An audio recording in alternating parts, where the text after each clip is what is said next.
There's a book out by Timothy Clark called The Four Stages of Psychological Safety.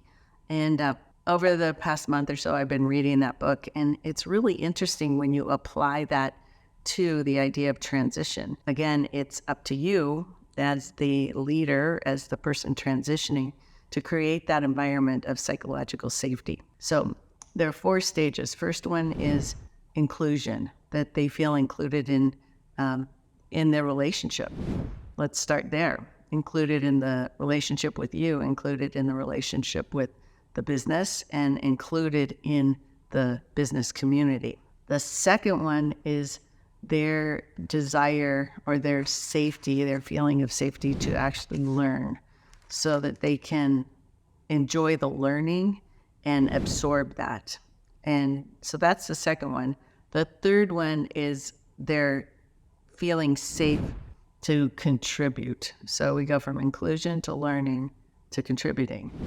And contributing says, my ideas are okay, and I'm able to enjoy actually contributing, that I get psychological safety, I get goodness out of that.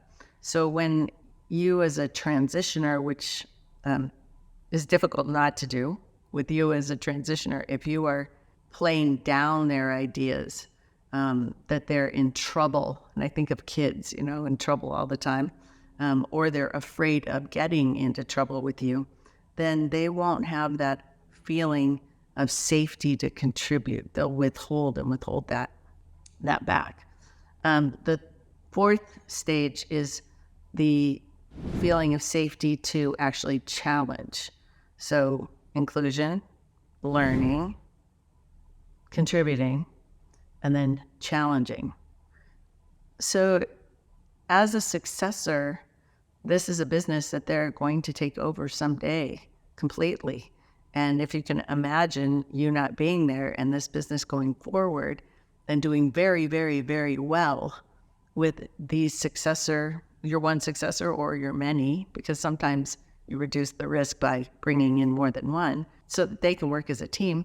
So if they don't challenge the status quo, if they don't feel psychologically safe to do that, I don't think they're going to be able to really run the business forward well.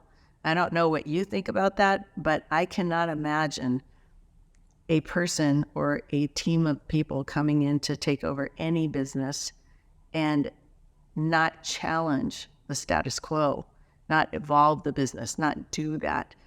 So sometimes when we do our work, we see owners who are preparing or in the midst of the transition process, and we see them anxious about the change and anxious about what's happening and anxious about their successor wanting to do more.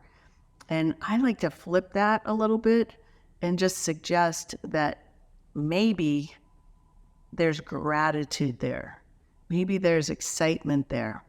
And maybe that's exactly what you're looking for. So even though it feels a little bit pushy, that you're actually looking for somebody who has psychological safety, who feels good in your environment, who does feel included, who is willing and able to learn in that environment, who is willing to contribute and feel good about that, and who's also willing to challenge you, and you're open to being able to do that.